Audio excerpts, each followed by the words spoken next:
Astaghfirullah. Alhamdulillah wassalatu wassalamu ala Rasulillah wa ala alihi wa sahbihi wa mawalah, wa la hawla wa la quwwata illa billahi wa ba'du. Alhamdulillah, segala puja dan puji hanya milik Allah subhanahu wa ta'ala. Salawat dan juga salam kita hadiahkan kepada Rasul kita Nabi besar Muhammad sallallahu alaihi wa ala alihi wasallam. Biasa kita mengkaji qasasul Quran, kisah-kisah Al-Quran. Malam ini kita akan mengkaji satu tema yang menarik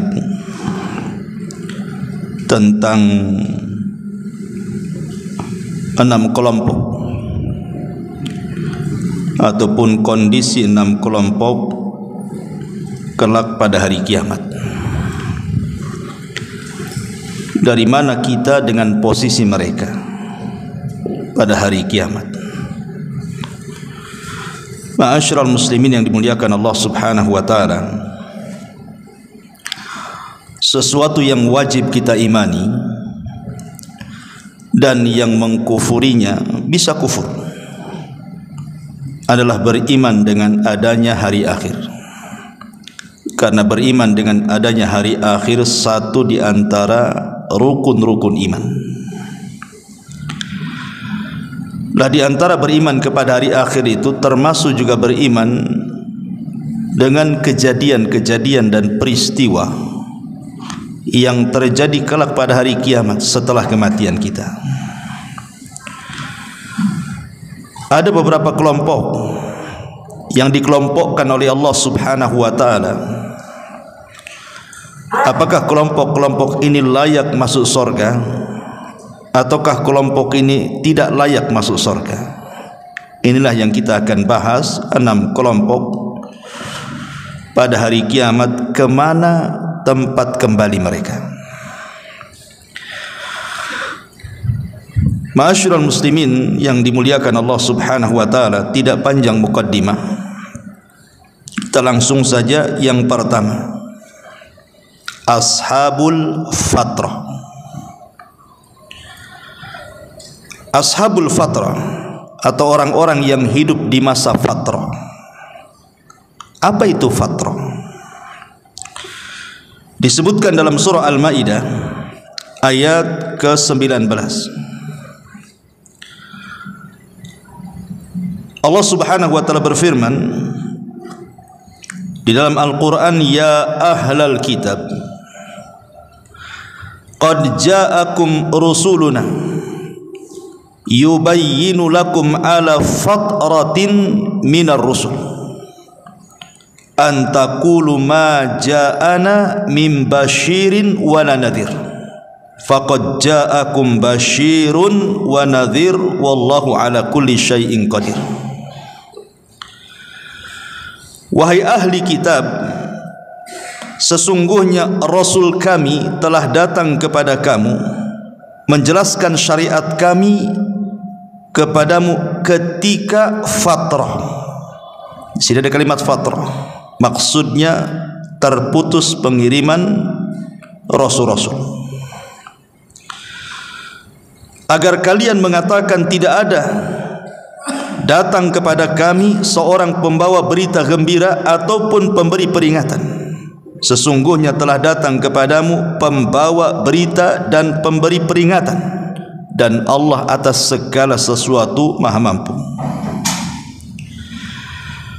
Secara bahasa fatrah itu artinya terputus, tetapi secara istilah di sini artinya orang-orang yang hidup di zaman antara 2 rasul atau 2 nabi.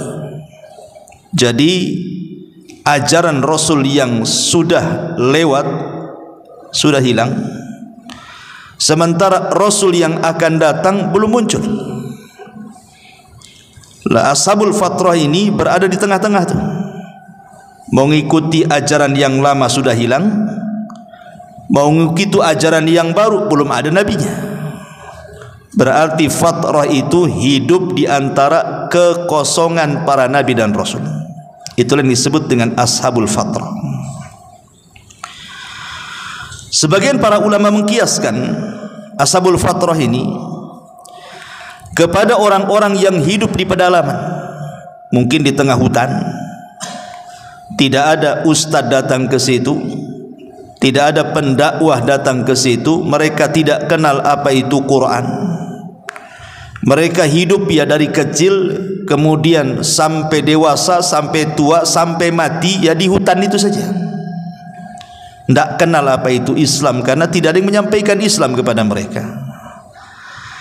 Lah orang-orang yang hidup di pedalaman ini juga dikiaskan kepada ashabul fatrah, karena ashabul fatrah tadi orang yang hidup di dalam kekosongan di antara dua nabi atau dua rasul. Ma'asyiral muslimin yang dimuliakan Allah Azza wa Jalla, pertanyaannya, mereka kalau diwafatkan itu kemana kembalinya? Ke nerakakah ke surga?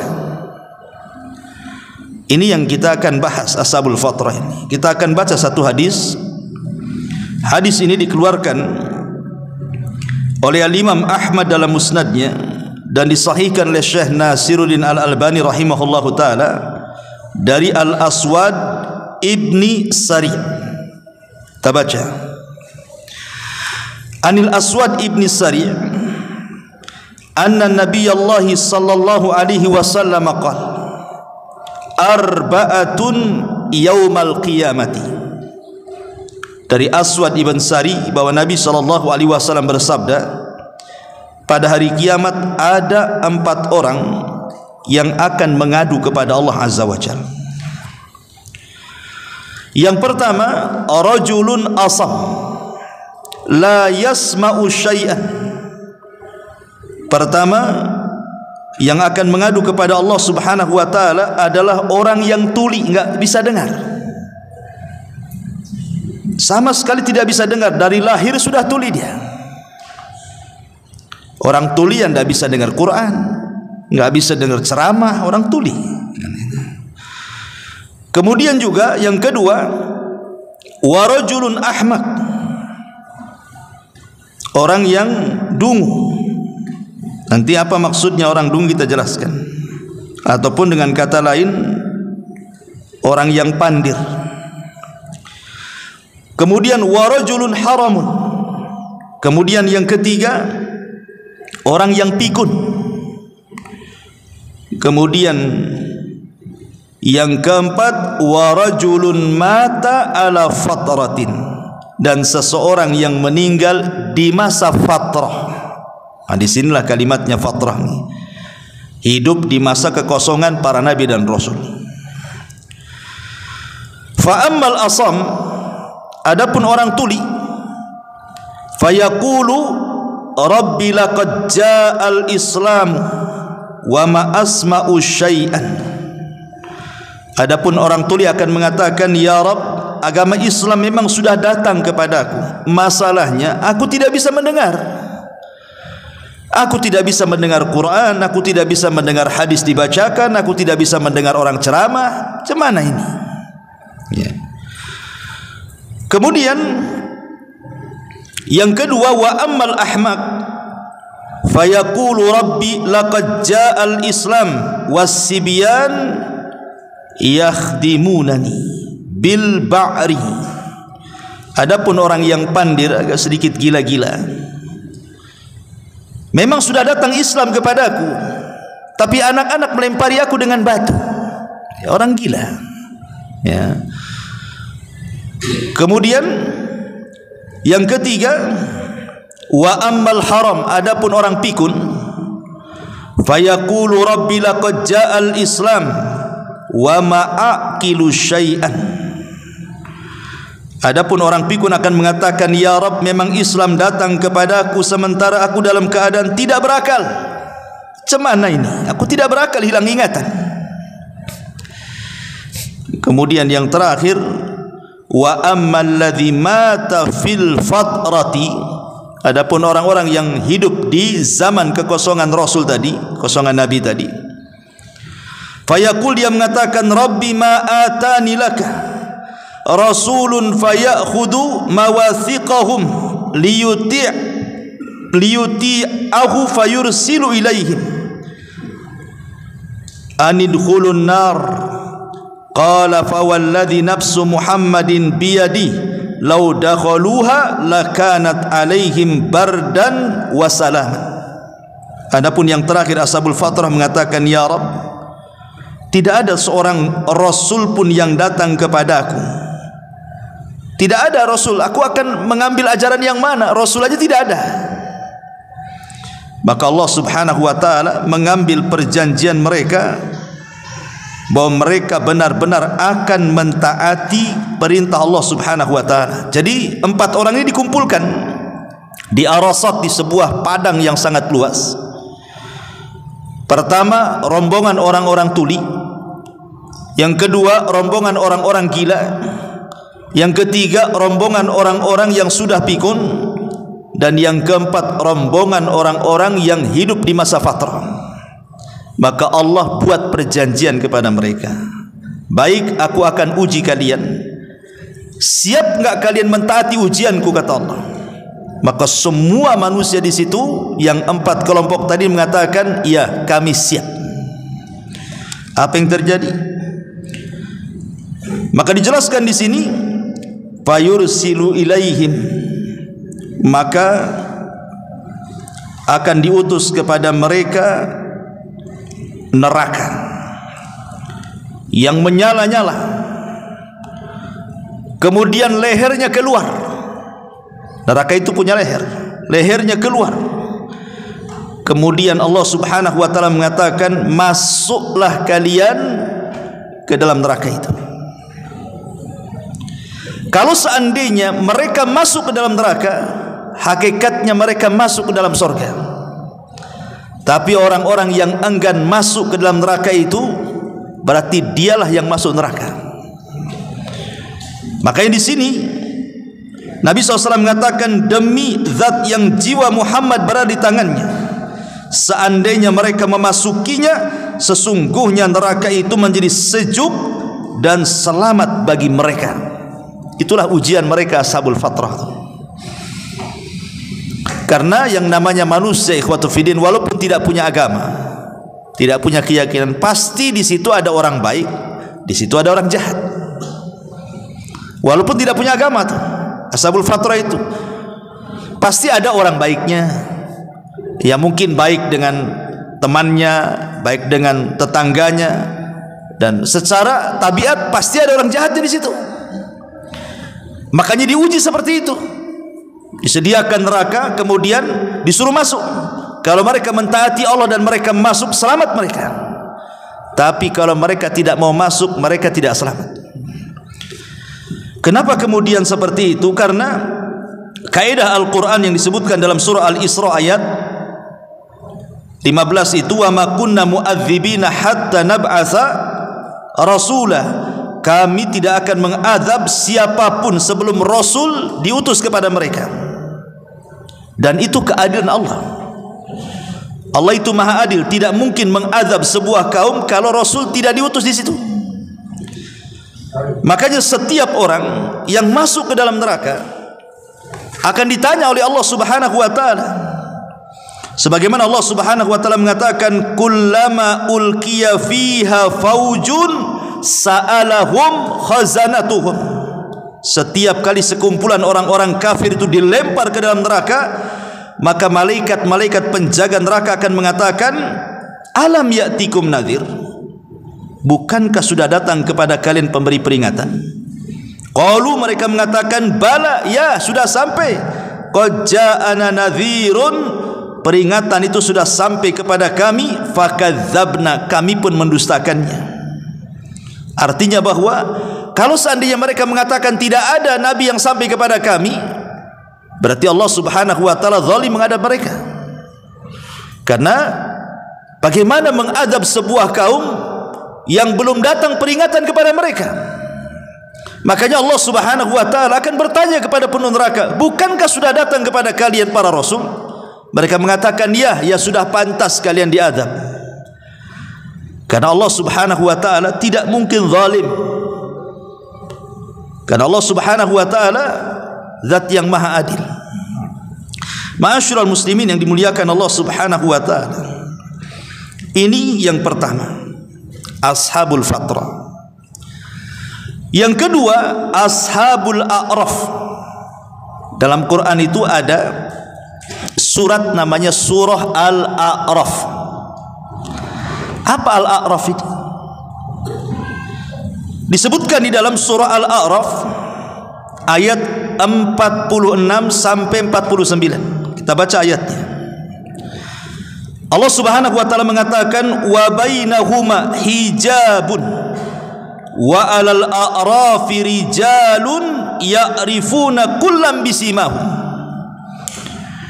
wa nadau ashabal jannah an salamun 'alaikum lam yadkhuluha wa hum yadma'un wa idza surifat absaruhum tilqa'a ashabin nar qalu rabbana la taj'alna ma'al qaumidh zalimin wa nadau ashabal a'raf wa nada ashabul a'rafi rijalan ya'rifunahum bisimahum qalu ma aghna ankum jam'ukum wa ma kuntum tastakbirun haula'i alladhina aqsamtum la yanaluhumullahu birahmati udkhulul jannah la khaufun alaihim wa la antum tahzanun. Perhatikan surah Al-A'raf ayat 46 sampai 49. Dan di antara keduanya, maksudnya keduanya di sini antara sorga dan neraka, ada tabir yang menghalangi orang-orang ini. Maksudnya orang-orang ini adalah orang-orang yang berada di atas A'raf, tempat tinggi. Dari sini kita tahu bahwa A'raf itu secara bahasa adalah tempat yang berada di ketinggian. Itu disebut A'raf. Tapi maksudnya A'raf di sini artinya orang yang berada di tengah-tengah antara sorga dan neraka. Itulah A'raf. Makanya Allah Subhanahu wa taala mengatakan, dan di antara keduanya penghuni sorga dan neraka ada tabir, dan di atas A'raf tempat yang tinggi itu ada orang-orang yang saling mengenal masing-masing dengan tanda-tandanya. Mereka menyeru penghuni sorga, salamun alaikum, kesejahteraan bagi kalian. Mereka belum dapat masuk, tetapi mereka ingin segera masuk. Dan apabila pandangan mereka dialihkan ke arah penghuni neraka, mereka berkata, ya Tuhan kami, janganlah engkau tempatkan kami bersama orang-orang zalim itu. Dan orang-orang yang di atas tempat tinggi ashabul a'raf itu menyeru orang-orang yang mereka kenal dengan tanda-tandanya sambil berkata, harta yang kalian kumpulkan dan apa yang kalian sombongkan ternyata tidak ada manfaatnya buat kamu. Itukah orang-orang yang kamu telah bersumpah bahwa mereka tidak akan mendapatkan rahmat Allah? Maka Allah berfirman, masukkanlah kamu ke dalam sorga, tidak ada rasa takut padamu dan kamu tidak pula bersedih hati. Dari ayat ini kita tahu bahwa ashabul a'raf itu maksudnya orang yang berada di tempat yang tinggi di tengah-tengah antara sorga dan neraka. Dia di tengah-tengah saja tuh. Pertanyaannya, orang yang hidup di tengah-tengah sorga dan neraka ini kemana tempat kembalinya? Dan siapa A'raf ini? Kenapa diletakkan di tengah-tengah sorga dan neraka tuh?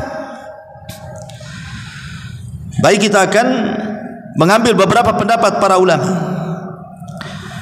Qala Hudzaifah, berkata Hudzaifah dan juga Abdullah ibn Abbas radhiyallahu anhuma, hum qaumun istawat hasanatuhum wa sayyi'atuhum faqasurat bihim sayyi'atuhum 'anil jannah wa tazawajat bihim sayyi'atuhum 'anin nar fawuqifu hunaka hatta yaqdiyallahu fihim ma syaa thumma yudkhiluhumul jannah bi fadli rahmatihi.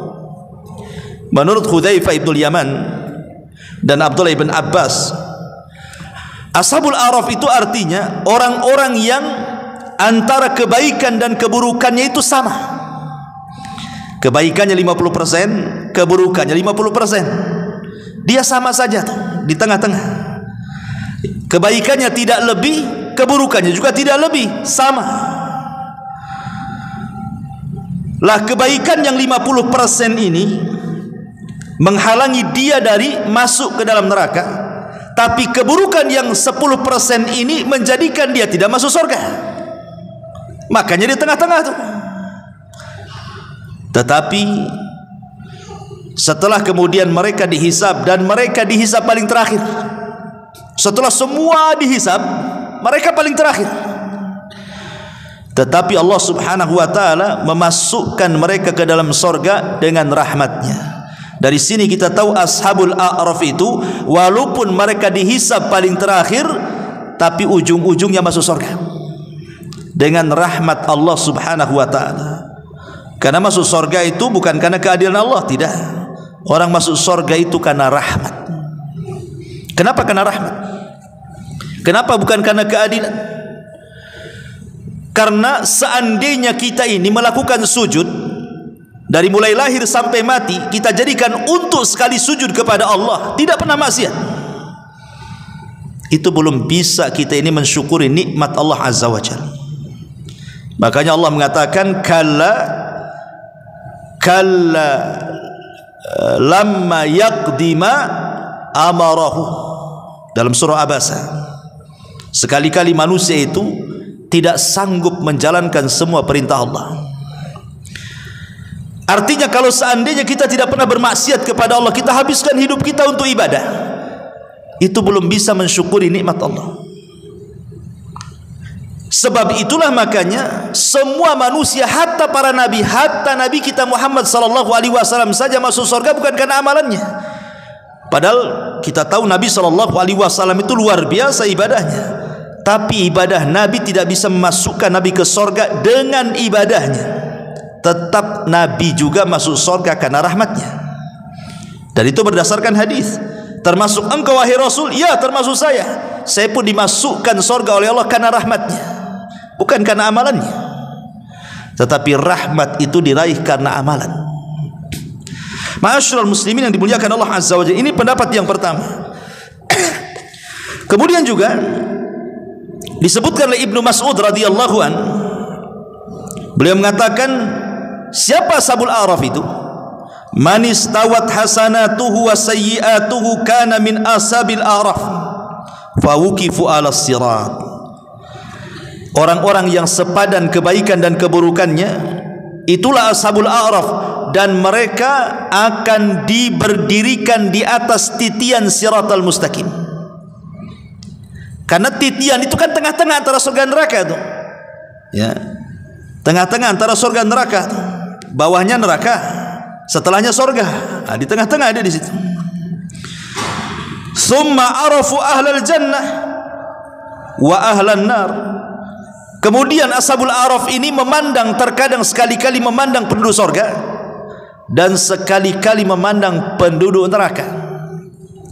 Dia bisa melihat kawan-kawan yang masuk ke dalam surga dan bisa pula melihat kawan-kawan yang masuk neraka. Dia bisa memandang tuh teman-teman yang sedang diazab di neraka dan teman-teman dia yang sedang mendapatkan nikmat di surga. Kemudian apabila kemudian mereka melihat teman-teman yang ada di neraka itu, maka mereka akan mencela dan mengatakan, ma aghna ankum jam'ukum wa ma kuntum tastakbirun. Lihat, harta yang kalian kumpulkan di dunia rupanya tidak bermanfaat sedikit pun bagi kalian, dan kesombongan kalian menjadikan kalian masuk ke dalam neraka. Dicela sama Ashabul A'raf. Tetapi kalau seandainya mereka memandang ke surga, maka mereka mengatakan, ya Allah, masukkan segera aku ke surga, masukkan aku segera ke surga. Tapi tidak juga dimasukkan sampai betul-betul semua manusia dihisab. Baru mereka terakhir, baru mereka dimasukkan ke dalam surga. Ini pendapatnya Abdullah bin Mas'ud radhiyallahu anhu.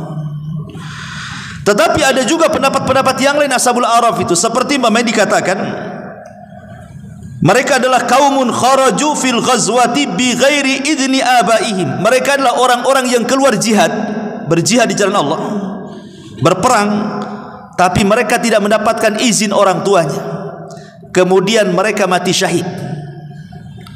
Syahidnya mereka, harusnya mereka masuk ke dalam sorga, tapi karena mereka tidak dapat izin orang tua, dianggap durhaka. Itu pula yang kemudian menyebabkan masuk neraka. Jadi tengah-tengah jadinya, masuk sorga karena syahidnya, tapi tidak bisa masuk sorga karena punya dosa durhaka kepada orang tuanya. Nah, jadi tengah-tengah akhirnya. Itu satu pendapat juga yang mengatakan seperti itu. Ada juga yang mengatakan bahwa ashabul a'raf di sini adalah hum kaumun radiya anhum ahadul abawaini dunal akhar, ataupun orang yang bermuamalah dengan kedua orang tuanya. Ibunya redha dengan kita tapi bapaknya tidak redha, atau sebaliknya. Keredoan salah satunya menjadikan dia masuk surga, tapi tidak redha salah satunya menjadikan dia masuk neraka jadinya. Nah, jadi tengah-tengah tuh. Makanya mencari redha kedua orang tua bukan salah satu dari orang tua, gitu maksudnya. Jadi orang-orang yang kemudian hanya mencari redha satu saja dan mengabaikan yang lainnya, itulah ashabul a'raf. Ada juga yang berpendapat seperti itu. Ma'asyiral muslimin yang dimuliakan Allah Azza wa Jalla. Dan banyak lagi pendapat-pendapat yang lain, tetapi pendapat yang masyhur dari kalangan ulama mufassirin, ahli tafsir, adalah pendapat yang pertama tadi. Orang-orang yang seimbang antara kebaikan dan keburukannya, mereka lah ashabul a'raf, tapi ujung-ujungnya mereka pun masuk ke dalam surga. Ini kelompok yang kedua. Kelompok yang ketiga, mereka adalah orang-orang yang meninggal di waktu bayi. Mereka orang-orang yang meninggal di waktu bayi. Dan orang-orang yang meninggal di waktu bayi ini kan ada macam-macamnya kan. Ada anak dari orang-orang Islam, bayi-bayi orang Islam, tapi juga ada bayi-bayi orang kafir. Apakah bayi orang Islam ini beda dengan bayi orang kafir kelak pada hari kiamat? Tempat mereka itu mungkin bayi orang Islam masuk surga, bayi orang kafir masuk neraka, kan ikut bapaknya, atau gimana? Ma'asyiral muslimin yang dimuliakan Allah Subhanahu wa taala.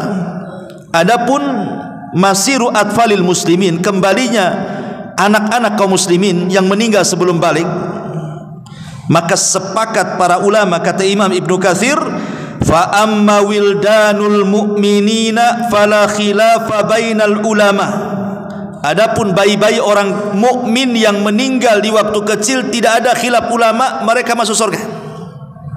Tidak ada khilaf ulama, mereka masuk ke dalam surga. Sebagaimana juga dinukilkan oleh Al-Qadi Abu Ya'la Ibn Farra Al-Hambali dari Imam Ahmad Ibn Hanbal rahimahullahu ta'ala, di mana Imam Ahmad mengatakan la yakhtalifu fihim annahu min ahlil jannah. Tidak ada satupun ulama berselisih, kata Imam Ahmad, bayi-bayi ini masuk surga.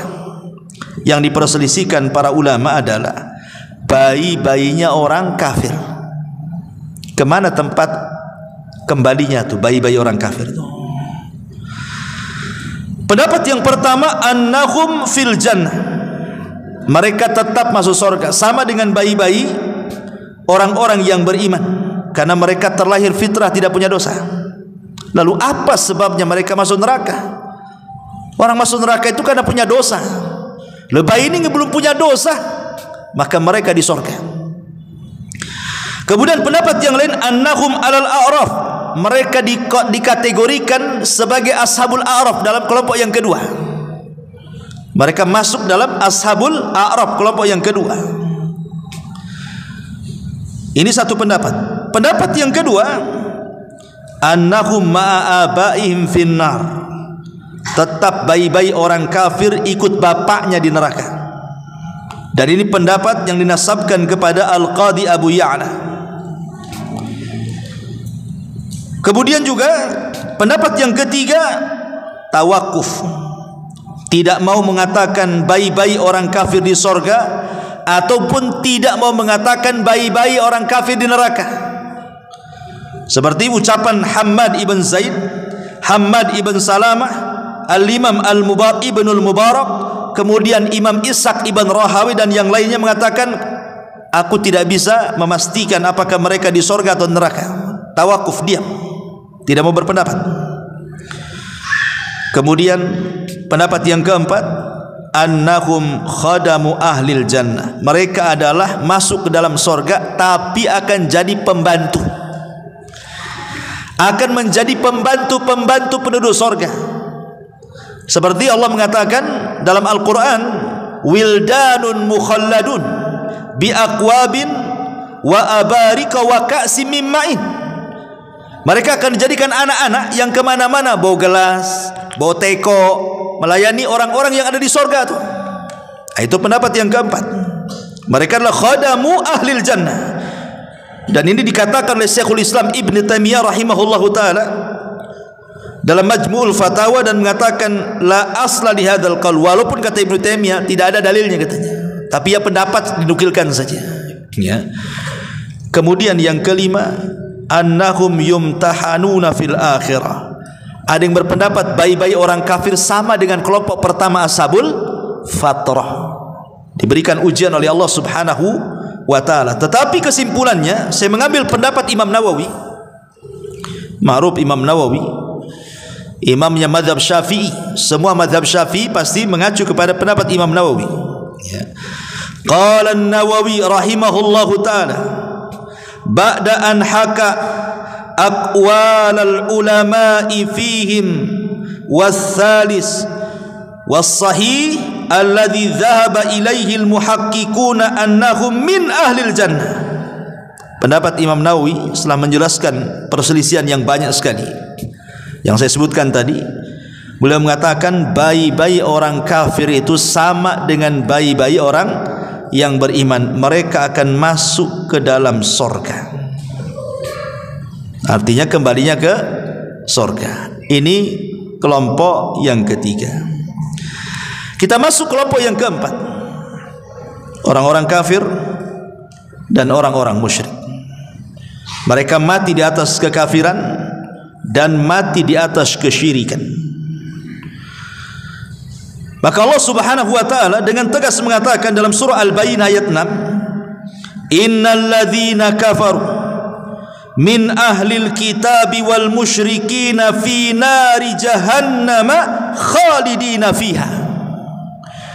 Sesungguhnya orang-orang kafir dari kalangan ahli kitab, maksudnya Yahudi dan Nasrani, dan orang-orang musyrik, maka mereka akan dimasukkan ke dalam jahanam dan mereka dikekalkan di dalamnya selama-lamanya. Jadi kelompok yang keempat ini masuk neraka, tidak akan keluar. Siapa mereka? Orang yang mati di atas kekafiran dan orang yang mati di atas kemusyrikan. Makanya dalam sebuah hadis yang dikeluarkan Imam Muslim, walladzi nafsi biyadi la yasma'u bi ahadun min hadhihi al-ummati yahudiyyun wala nasraniyun thumma yamutu wa lam yu'min billadhi ursiltu bih illa kana min ashabin nar, kata Rasul.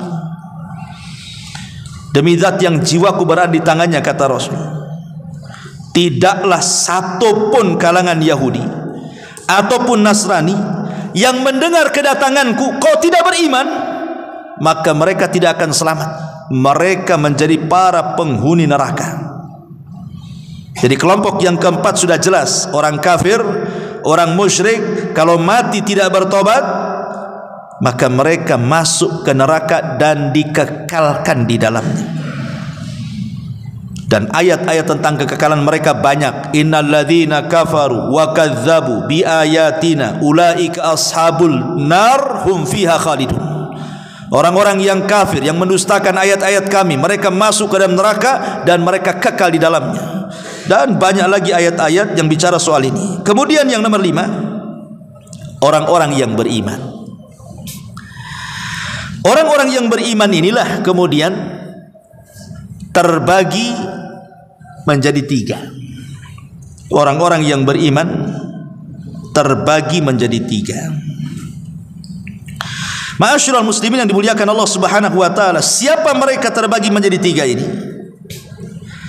Yang pertama, Orang-orang yang beriman yang dibagi tiga ini, yang pertama, mereka adalah yang disebut dengan as-sabiqun.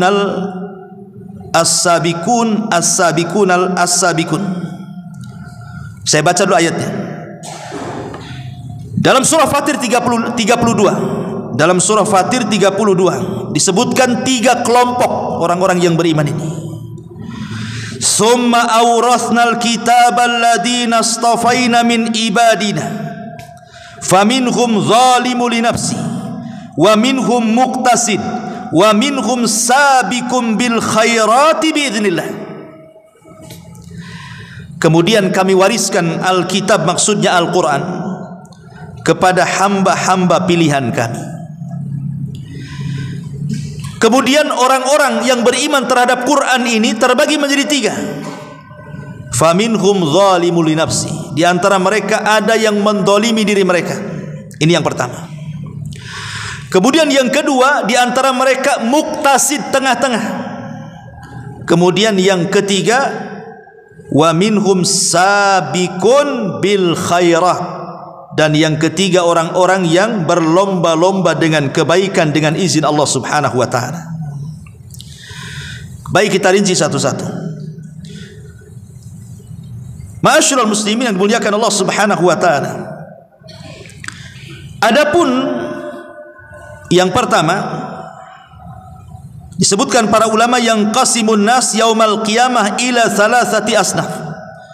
Manusia pada hari kiamat, maksudnya dari orang-orang yang beriman, terbagi menjadi tiga kelompok. Kaumun an yaminil arsy, ada satu kaum yang diletakkan di kanan arsy, di kanannya arsy, sebelah kanan arsy. Wa humul ladzina kharaju min syikki adamil aiman, dan merekalah orang-orang yang ruhnya keluar dari sebelah bahu kanannya Adam. Wa yu'tauna kutubahum bi aimanihim, dan mereka yang mengambil catatannya ketika dihambur-hamburkan Allah dengan tangan kanannya. Dan umumnya mereka masuk ke dalam surga. Itulah yang disebut dengan muqtasid, tengah-tengah. Disebut ashabul yamin. Ashabul yamin itu sama dengan muqtasid. Kemudian yang kedua, wa akharuna an yasalil arsy, wa akharuna an yasharil arsy. Adapun mereka adalah orang yang di sebelah kirinya arsy. Kemudian mereka ruhnya keluar dari sebelah bahu kiri Adam alaihi salam, dan mereka yang mengambil catatannya dengan tangan kirinya. Maka merekalah umumnya masuk neraka. Tapi karena mereka dari kalangan orang yang beriman, mereka tidak dikekalkan di neraka, hanya diazab saja, dibersihkan dosanya. Itulah yang disebut dengan zalimul li nafsi, orang yang menzalimi dirinya. Adapun wa ta'ifatun yang ketiga, sabiquna al khairat, orang-orang yang berlomba-lomba mencari kebaikan, maka mereka di atasnya ashabul yamin. Merekalah para nabi, merekalah para rasul, merekalah para siddiqin, merekalah para syuhada, merekalah orang-orang saleh yang disebutkan oleh Allah Subhanahu wa taala, ulaika ma'alladzina an'ama Allahu minan nabiyyina was-siddiqina wasyuhada wa salihin. Mereka adalah empat kelompok. Mereka para nabi, mereka para siddiqin, mereka para syuhada, mereka para salihin. Ini sudah langsung surga. Jadi kalau kita simpulkan orang-orang yang beriman ini, pertama orang-orang yang tinggi derajatnya, mereka as-sabiqunal awwalun, mereka as-sabiqunan bil khairat, para nabi, para siddiqin, orang-orang saleh, para syuhada. Ini kelompok yang paling tinggi, direct masuk surga, nggak ada cerita. Kemudian yang kedua, ashabul yamin. Ashabul yamin ini mereka masuk ke dalam surga, boleh jadi mungkin setelah dihisab, hisabnya mudah, atau di antara mereka masuk surga tanpa hisab dan azab, atau mereka masuk surga dapat syafaat dan belum pernah mencicipi neraka. Walaupun mereka sebenarnya harus masuk neraka dengan dosanya, tapi karena dapat syafaat, mereka tidak masuk neraka. Mereka masuk ke dalam surga. Adapun yang ketiga ini, mereka harus masuk neraka dulu. Dibersihkan dulu dosanya, baru setelah itu dikeluarkan dari neraka dan dimasukkan ke dalam surga. Inilah tingkatan orang-orang yang beriman di akhirat. Ya, tingkatan orang-orang yang beriman di akhirat. Adapun kenapa dijadikan tingkatan seperti ini? Sebagian ahli tafsir mengatakan kenapa demikian? Karena adapun as-sabiquna bil khairat, kenapa sabiquna bil khairat itu paling tinggi tingkatannya? Dijelaskan oleh ahli tafsir karena mereka adalah al-fa'ilu bil wajibatil wal mustahabati at-tariku lil muharramati wal makruhati wa ba'dul mubahat. Karena mereka orang-orang yang melaksanakan kewajiban, melaksanakan sunnah, meninggalkan yang haram, meninggalkan yang makruh, bahkan yang mubah pun ditinggalkan. Siapa yang bisa melakukan ini, ikhwan? Kecuali para nabi. Yang wajib, yang sunnah dikerjakan, yang haram, yang makruh ditinggalkan, yang mubah saja ditinggalkan, karena tidak ada manfaatnya. Makanya mereka ini kelompok yang paling tinggi. Ini disebut sabiqum bil khairat. Adapun muktasid tengah-tengah, al-muaddi lil wajibat, at-tariku lil muharramat, wa qad yatruku ba'dal mustahabbat wa yaf'alu ba'dal makruhat. Mereka adalah orang-orang yang melaksanakan kewajiban, meninggalkan yang diharamkan, dan terkadang mereka meninggalkan yang sunnah, dan terkadang mereka melakukan yang makruh. Berarti kan ada kurangnya di sini. Ya, mereka melaksanakan yang wajib, mereka meninggalkan yang haram, tapi terkadang mereka tidak melakukan sunnah, terkadang mereka melakukan yang makruh walaupun tidak ke yang haram. Makanya di tengah-tengah dia. Adapun zalimul li nafsi yang terakhir, al-mufritu fi fi'li ba'dil wajibat, yang meremehkan sebagian kewajiban-kewajiban yang diwajibkan kepadanya, al-murtaqibu li ba'dil muharramat, bahkan mungkin juga melaksanakan sebagian yang diharamkan. Mungkin jatuh ke zina, mungkin jatuh ke khamar, mungkin jatuh ke judi, mungkin jatuh ke ghibah, dan begitu seterusnya. Tapi dia terkadang meninggalkan yang lain tapi mengerjakan yang lain. Begitu juga kewajiban, dia meremeh-remehkan kewajiban, makanya dia diletakkan yang paling bawah. Inilah kelompok yang kelima. Adapun yang terakhir, yang keenam, adalah bicara tentang kemana tempat kembali hewan, binatang-binatang. Kemana tempat kembali mereka, binatang-binatang itu? Setelah mereka mati semua, kemana binatang-binatang itu tempat kembalinya?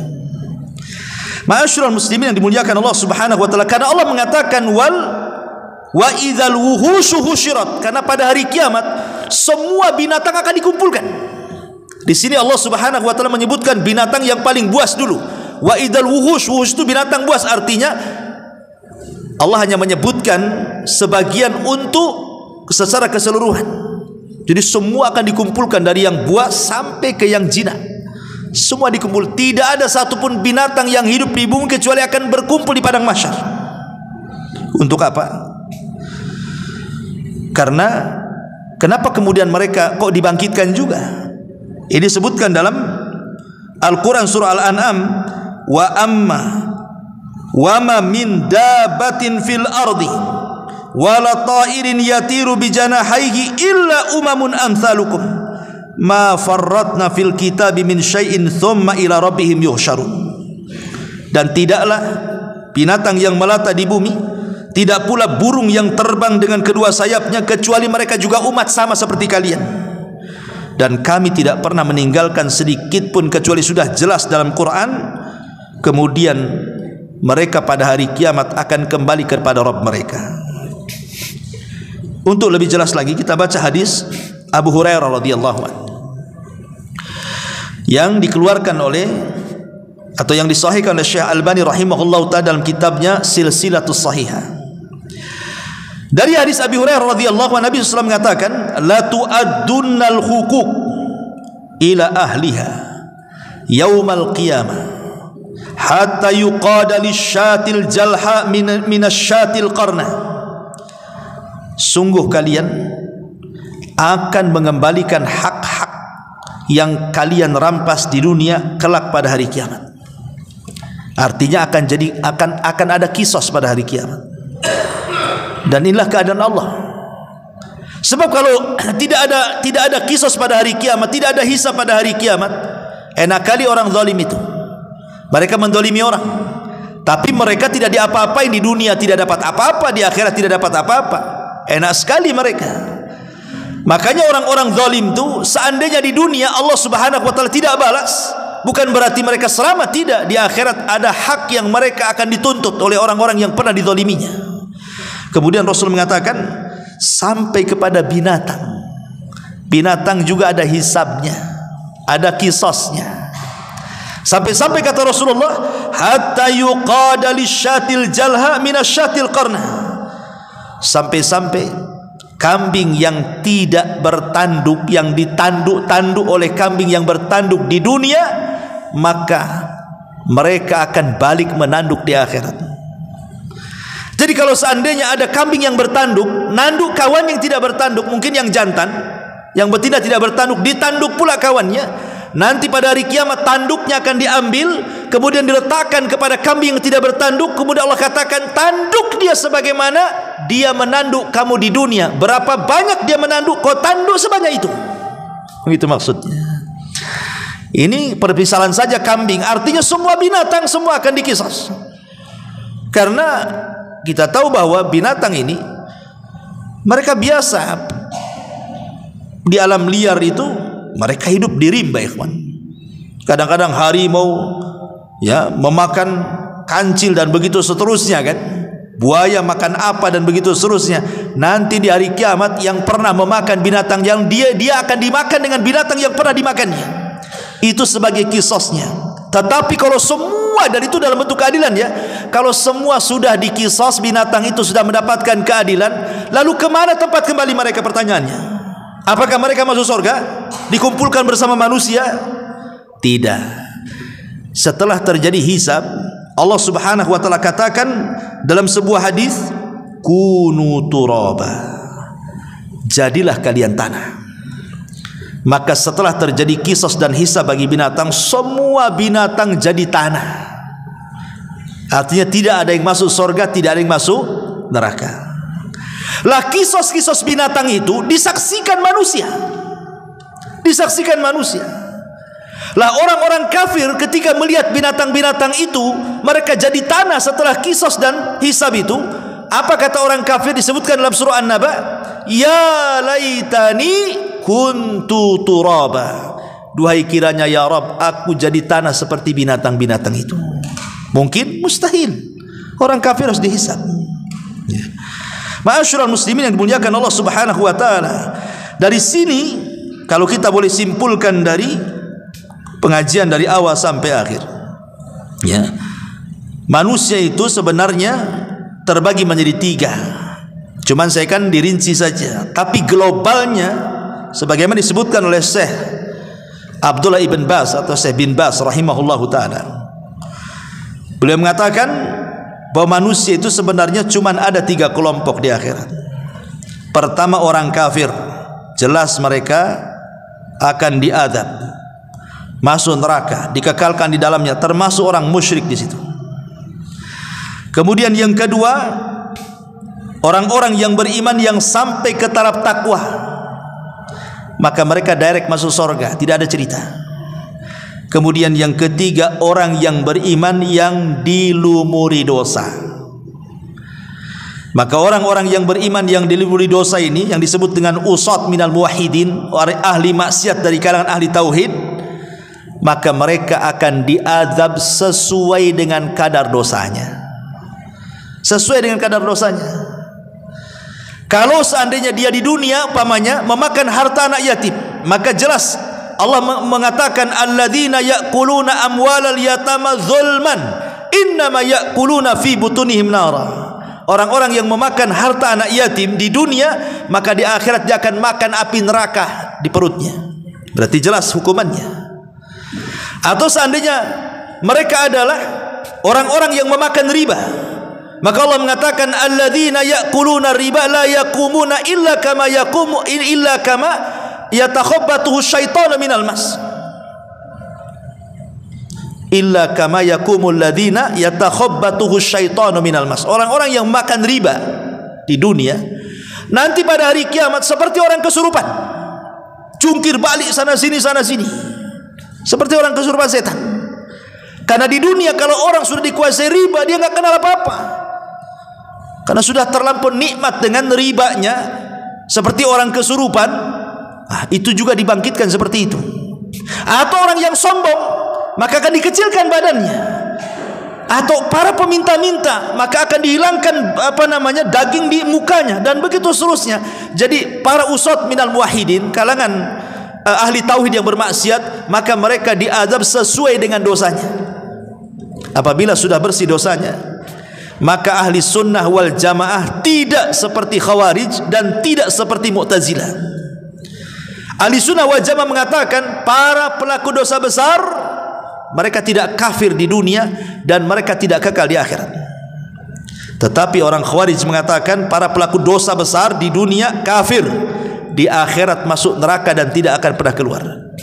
Beda pula dengan mu'tazilah, di dunia tidak mukmin, tidak kafir, tapi di akhirat sama dengan orang-orang khawarij, dikekalkan di dalamnya. Maka kita menyelisih mereka. Kita katakan para pelaku dosa besar di dunia mereka tetap mukmin tapi kurang imannya karena mereka bermaksiat, tapi di akhirat mereka tahta masyiatillah, di bawah kehendak Allah. Itulah yang Allah katakan dalam Al-Quran, innallaha la yaghfiru an yushraka bihi wa yaghfiru ma duna dzalika liman yasha. Allah tidak akan mengampuni dosa yang menyekutukannya, tapi Allah hanya mengampuni dosa selain kesyirikan sesuai dengan kehendaknya. Kalimat sesuai dengan kehendaknya ini berarti dosa selain syirik, dari dosa-dosa besar, di bawah kehendak Allah. Kalau Allah mau direct masuk surga, kalau Allah mau diazab dulu baru dimasukkan ke dalam surga. Adapun dalil-dalil orang-orang khawarij yang mereka mengatakan, bagaimana dengan firman Allah Subhanahu wa taala, wa man yaqtul mu'minan muta'ammidan fajazaohu jahannam khalidan fiha. Siapa yang membunuh seorang mukmin secara sengaja, maka mereka akan dimasukkan ke dalam jahanam dan dikekalkan di dalamnya. Ini lihat, orang yang membunuh dikekalkan dalamnya katanya. Maka ahli sunnah memahami kalimat kekal ini ada dua makna. Ada khalidan mukhalladan finnar. Maksudnya ada kalimat kekal dalam Quran itu maksudnya bisa dipahami kekal dan tidak akan keluar. Atau yang dimaksud kekal di sini saking lamanya. Maka mereka disebut kekal bukan berarti tidak akan keluar. Seperti orang yang bunuh diri, jelas hadisnya mereka dimasukkan ke neraka kekal di dalamnya.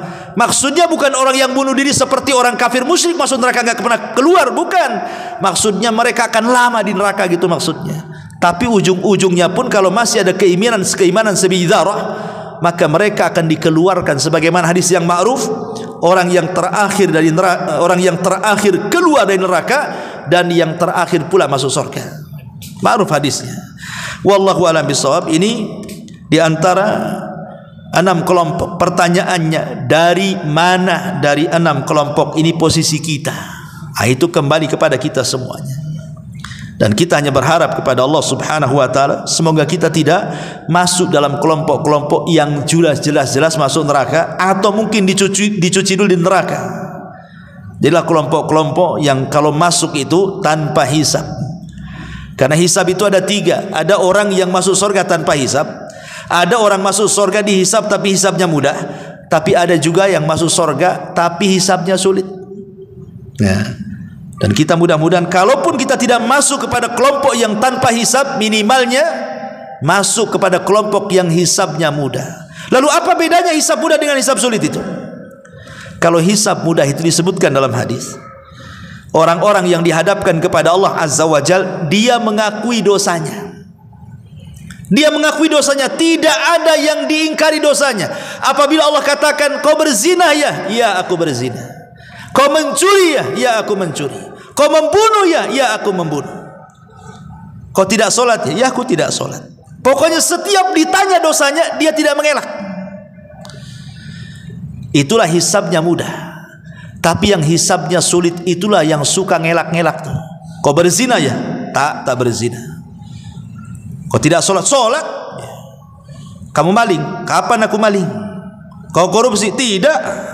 Ini yang bantah-bantah, terjadi pembantahan dengan Allah. Ketika dia kemudian membantah, tidak, disitulah Allah datangkan saksi. Akhirnya lama hisabnya.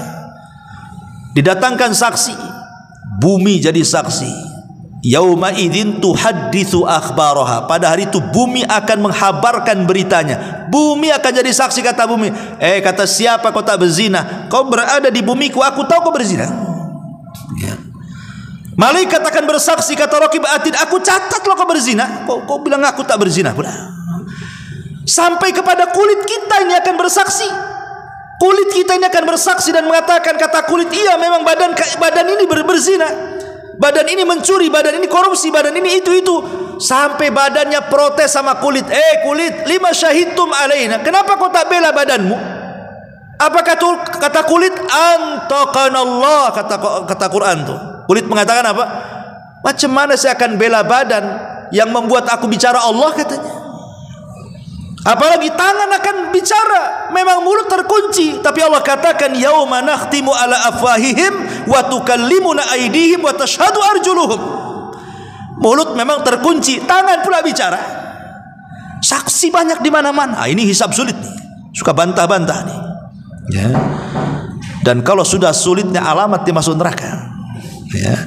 Ma'asyiral muslimin yang dimuliakan Allah Subhanahu wa taala, inilah di antara perkara-perkara yang penting kita imani tentang beriman kepada hari akhir. Wallahu a'lam bishawab. Mudah-mudahan ada manfaatnya. Kita tutup dengan doa kafaratul majlis. Subhanaka wa bihamdika asyhadu an la ilaha illa anta astaghfiruka wa atubu ilaik.